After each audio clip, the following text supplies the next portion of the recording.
Myself, Dr. Mamta Sharma, Associate Professor Political Science, government college Jamdoli. प्यारे विद्यार्थियों, जैसा कि आप सभी को विदित है कि हम बीए पार्ट फर्स्ट का फर्स्ट पेपर फाउंडेशन और पॉलिटिकल साइंस के अंतर्गत कार्ल मार्क्स को समझ रहे हैं।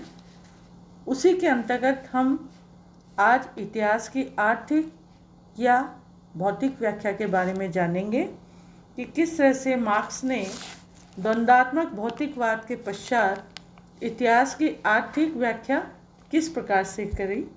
तो आज के इस वीडियो में आप सभी का हार्दिक अभिनंदन है, स्वागत है। आज का टॉपिक है इतिहास की आर्थिक या भौतिकवादी व्याख्या, मेटेरियलिस्टिक और इकोनॉमिक इंटरप्रिटेशन ऑफ हिस्ट्री। इसके अंतर्गत हम बताने का प्रयास करेंगे कि कार्ल मार्क्स का ये मानना था कि मानवीय विकास को समझने के लिए द्वंद्वात्मक भौतिकवाद के सिद्धांत को ऐतिहासिक विकास पर लागू करने में कार्ल मार्क्स के प्रयास को हम इतिहास की भौतिक व्याख्या के सिद्धांत के नाम से पुकारते हैं। अतः इतिहास या समाज का विकास द्वंद्व की प्रणाली से होता है और भौतिक पदार्थ उस विकास को चलायमान करते हैं और यह इतिहास की भौतिक व्याख्या के सिद्धांत की प्रमुख मान्यता है। अतः इस सिद्धांत को आर्थिक नियतिवाद, इंग्लिश में कहते हैं इकोनॉमिक डिटर्मिनेशन, या ऐतिहासिक भौतिकवाद या इतिहास की आर्थिक व्याख्या जैसे नामों से पुकारा जाता है।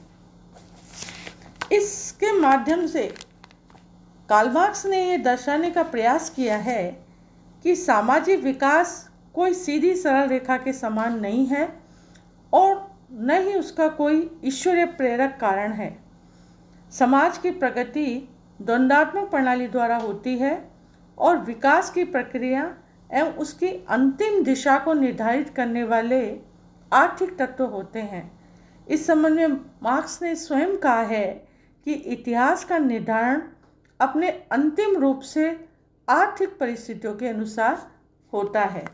इस तरह से इतिहास की आर्थिक व्याख्या कार्ल मार्क्स ने अपने शब्दों के द्वारा बताने का प्रयास किया है।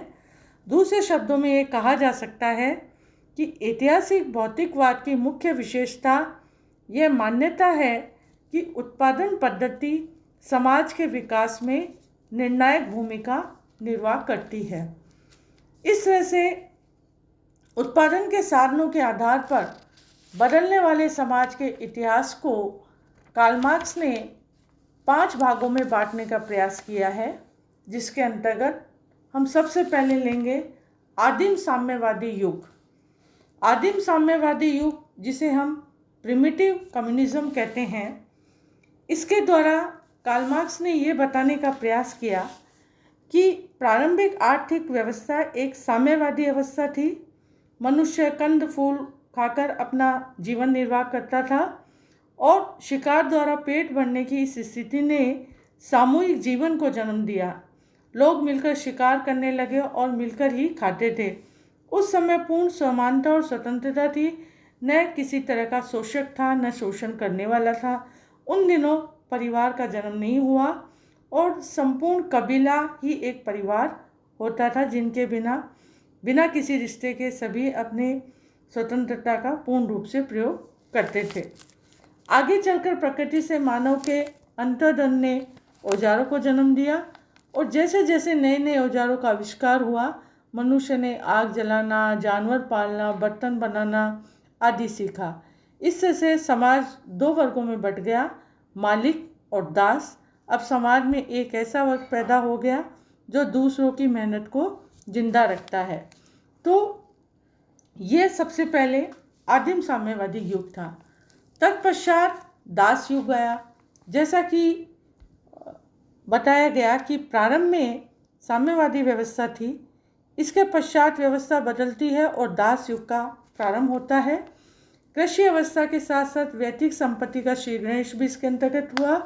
साथ ही श्रम विभाजन का प्रारंभ भी हुआ और श्रम विभाजन ने परजीवियों को जन्म दिया और कुछ लोग जबरदस्ती लोगों को दास बनाकर शारीरिक श्रम के कार्य करने लगे और अपना समय आमोद प्रमोद, विद्या, कला और राजनीति आदि में बिताने लगे।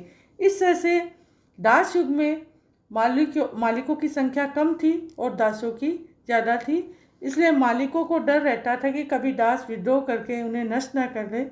अतः उन्होंने दासों की शारीरिक शक्ति को नियंत्रित करने के लिए राजसत्ता, जिसमें कानून, पुलिस, जेल को जन्म दिया। इस तरह से दास युग का जन्म हुआ। थर्डली हम इसके अंतर्गत देखेंगे सामंती युग आया। इस युग में दास मालिकों की गुलामी से तो आज़ाद हो गया, लेकिन वे जमीन के गुलाम बन गए। और सामंतवादी युग में राजा और उनके सैनिक सामंत भूमि के मालिक होते थे, क्योंकि इनका अधिकांश समय युद्धों में बीतता था। अतः उत्पादन का कार्य किसानों द्वारा किया जाता था और किसान तो दास तो न थे, किंतु पूर्ण स्वतंत्र भी नहीं थे। उन्हें इसी शर्त पर दास स्थिति से मुक्त किया जाता था कि वे स्वामी की ज़मीन जीतेंगे और इसके बदले उन्हें फसल का एक हिस्सा या ज़मीन का टुकड़ा दे दिया जाएगा। इस तरह से सामंती युग के तत्पश्चात पूंजीवादी युग का प्रारंभ हुआ। इसके अंतर्गत हम देखेंगे कि उत्पादन के नए साधन, जिसके अंतर्गत मशीनें आदि का निर्माण हुआ। इसके साथ साथ नए रिश्तों का भी जन्म हुआ और सामंतवाद का स्थान पूंजीवादी युग में प्रारंभ हो गया और पूंजीवाद को अपना वास्तविक स्वरूप औद्योगिक क्रांति के होने पर प्राप्त हुआ। और वास्तव में औद्योगिक क्रांति उत्पादन प्रणाली में ही एक महान परिवर्तन का नाम था। इस प्रकार की अर्थव्यवस्था के विकास के बीच मध्यम वर्ग का उदय होता है, जो पूंजीवादी वर्ग और सर्वहारा वर्ग के मध्य रहकर इन दोनों पारस्परिक विरोधी वर्गों के सीधे संघर्ष नहीं होने देता, पर समय बीतने पर यह मध्यम वर्ग भी सर्वहारा वर्ग की भांति ही बन जाता है। इस तरह से पूंजीवादी युग का आरंभ हुआ। तत्पश्चात साम्यवादी युग आया। इसके अंतर्गत पूंजीवादी व्यवस्था सर्वहारा के शोषण पर आधारित है और जब वह शोषण चरम सीमा पर पहुंच जाता है और मजदूर को अपना अस्तित्व ही खतरे में नजर आता है, तो वह इनके खिलाफ झंडा उठाकर बगावत कर देता है। इस तरह से हम कह सकते हैं कि मार्क्स ने के साम्यवादी युग के दो लक्षण हैं। फर्स्टली, वह समाज में अंतर्गतवा राज्य विहीन एवं वर्ग विहीन समाज होगा, जिसे हम स्टेटलेस एंड क्लासलेस सोसाइटी कहते हैं। और सेकेंडली, इस समाज के अंदर वितरण का सिद्धांत होगा कि प्रत्येक अपनी योग्यता के अनुसार कार्य करे और उसे उसकी आवश्यकता के अनुसार उन्हें वो प्राप्त हो। इस तरह से ये निष्कर्ष निकलता है कि इतिहास की भौतिक व्याख्या जो कार्ल मार्क्स के द्वारा दी गई, उसके निष्कर्ष में हम निम्न बातें देखेंगे। फर्स्टली, हम कहेंगे कि इतिहास का अध्ययन मानव समाज के विकास के नियम जानने के लिए किया गया। नंबर 2, प्रकृति के विकास के नियमों की तरह ही समाज के विकास के भी कुछ नियम बनाए गए। थर्डली, हमने इसके अंतर्गत देखा कि किसी राष्ट्र या समाज के विकास की प्रक्रिया में आर्थिक तत्व अर्थात वस्तुओं के उत्पादन, विनिमय, वितरण प्रणाली की भूमिका सबसे प्रधान होती है। फोर्थली, इसके अंतर्गत हमने देखा कि प्रत्येक युग की समस्त सामाजिक व्यवस्था पर उसी वर्ग का आधिपत्य होता है जिसे उत्पादन के साधनों पर स्वामित्व होता है। इस तरह से हमने देखा कि इतिहास की जो उपरोक्त भौतिक व्याख्या की गई, उसके निष्कर्ष में ये सब बातें देखने को मिली। लेकिन मार्क्स द्वारा प्रतिपादित इतिहास की जो आर्थिक व्याख्या की गई, उसको आलोचकों ने कई आधारों पर अस्वीकार किया और उसकी आलोचना के कई बिंदुओं पर बताने का प्रयास किया। जिसके अंदर फर्स्टली उन्होंने कहा कि नंबर 1, आर्थिक तत्व पर अत्यधिक और अनावश्यक बल। आलोचकों का मानना है कि मार्क्स ने समाज के राजनीतिक, सामाजिक और वैधानिक ढांचे में आर्थिक तत्व को आवश्यकता से अधिक महत्वपूर्ण माना।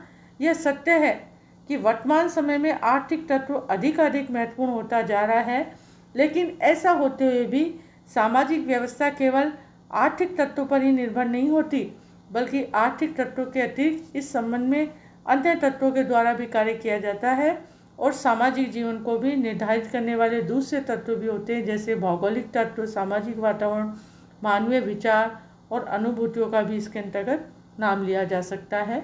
इस तरह से इस आधार पर इसकी आलोचना हुई। सेकेंडली, उन्होंने कहा आर्थिक आधार पर सभी ऐतिहासिक घटनाओं की व्याख्या करना संभव नहीं। आलोचकों का ये मानना है कि प्रत्येक ऐतिहासिक घटना का आधार आर्थिक तत्व नहीं माना जा सकता, या यह कहना उचित नहीं है। प्रत्येक ऐतिहासिक संघर्ष उत्पादन तथा वितरण की व्यवस्था का परिणाम है। सन 1940 में प्रथम विश्व युद्ध का कारण आर्थिक साम्राज्यवाद आवश्यक था, किंतु इसमें राष्ट्रीय विचारों का संघर्ष भी कम महत्वपूर्ण नहीं था। थर्डली, आलोचना का आधार रहा है कि इतिहास के निर्धारण में संयोग के तत्व की उपेक्षा। मानव इतिहास में अनेक परिवर्तन संयोग से भी होते हैं। यह संयोग ही था कि जैसा कि न्यूटन ने पेड़ से सेब गिरते देखा और इस आधार पर गुरुत्वाकर्षण के महत्वपूर्ण सिद्धांत का विकास किया। यदि गौतम बुद्ध सड़क पर अचानक बूढ़े, बीमार और मृत व्यक्तियों को नहीं देखते तो उन्हें वैराग्य उत्पन्न नहीं होता। यदि जर्मन और रूसी सरकारें 1917 में लेनिन को रूस आने की अनुमति न देती तो रूस में वॉल्शेविक क्रांति इतनी शीघ्र नहीं होती। इस आधार पर हम कहेंगे कि आलोचकों का यह मानना है कि कई परिवर्तन ऐसे हुए हैं जो इन संयोग के कारण नहीं हुआ है, जबकि मार्क्स ने संयोग तत्व की इसके अंतर्गत उपेक्षा की है। फोर्थली, धर्म की उपेक्षा इसके अंतर्गत देखने को मिलती है। आलोचकों का मानना है कि मार्क्स ने परिवर्तन लाने वाले तत्वों में धर्म जैसे तत्व की उपेक्षा की है, जबकि मानव इतिहास में धर्म एक प्रभावक तत्व रहा है और यूरोप में लंबे समय तक राजनीतिक परिवर्तन को लाने में ईसाई धर्म की प्रमुख भूमिका रही है। आज भी पश्चिमी एशिया की राजनीति को धर्म के बिना नहीं समझा जा सकता। नेक्स्ट, इनकी आलोचना का आधार ये रहा है कि राजनीतिक सत्ता का एकमात्र आधार आर्थिक सत्ता नहीं है। मार्क्स का यह मानना है आर्थिक कारण ही राजनीतिक सत्ता का मूल आर्थिक कारण नहीं हो सकता। नेपोलियन ने फ्रांस की राजनीतिक सत्ता सैनिक शक्ति से प्राप्त की थी, न कि किसी आर्थिक कारण से। सिक्सली, इतिहास की अवैज्ञानिक व्याख्या। आलोचकों का मानना है कि मार्क्स ने इतिहास की वैज्ञानिक व तर्कसंगत व्याख्या नहीं की है। उसने अपने सिद्धांत को प्रमाणों से पुष्ट नहीं किया। उसने इतिहास के वैज्ञानिक तर्कसंगत अनुशीलन से पूर्व ही हीगल के द्वंद्वात्मक प्रक्रिया के आधार पर कल्पना कर ली है कि पूंजीवाद अपने विनाश की ओर उन्मुख है। उसने पूर्वाग्रह से इतिहास का अध्ययन करके उनके नियम ढूंढने का प्रयास किया है। सेवेंथली, लास्ट आलोचना में आलोचकों का मानना है कि इतिहास की धारा का साम्यवादी युग पे आकर रुक जाना। इतिहास की भौतिक व्याख्या से मार्क्स यह सिद्ध करता है कि साम्यवाद विकास की अंतिम अवस्था है, लेकिन साम्यवाद की स्थिति में पहुंचकर गतिशील भौतिक तत्व अपनी गतिशीलता क्यों छोड़ देता है? क्या उसके आगे विकास संभव नहीं होता? ऐसा लगता है कि मार्क्स का भौतिक तत्व स्वदेश्यता को लिए हुए अपने साम्यवादी उद्देश्य की प्राप्ति के साथ रुक जाता है। यह मार्क्स की वैज्ञानिक मान्यताओं के विपरीत जाने वाला निष्कर्ष है।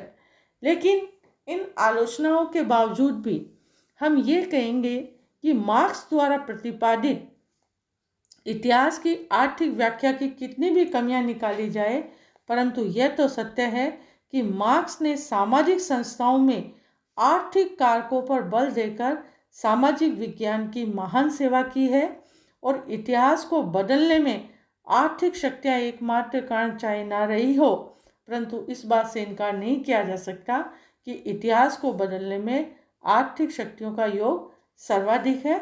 इसके अतिरिक्त मार्क्स द्वारा इतिहास की भौतिक व्याख्या के कारण अब इतिहास के अध्ययन की पद्धति और दृष्टिकोण विशाल हो गया है और यह इस दृष्टि से भी उपयोगी सिद्धांत है क्योंकि यह प्रतिपादित करता है कि आर्थिक परिस्थितियों की उपेक्षा करके इतिहास का वास्तविक या वैज्ञानिक अध्ययन नहीं किया जा सकता। इस तरह से हम देखते हैं कि कार्ल मार्क्स ने इतिहास की आर्थिक व्याख्या द्वारा यह बताने का प्रयास किया है कि किस तरह से हम किसी भी विकास को करने के लिए किन किन परिस्थितियों से गुजरते हुए हम यहाँ तक पहुँचे हैं। आज के वीडियो में हम इतना ही देखेंगे। नेक्स्ट वीडियो में हम कार्ल मार्क्स की next theory of class struggle को लेंगे। धन्यवाद।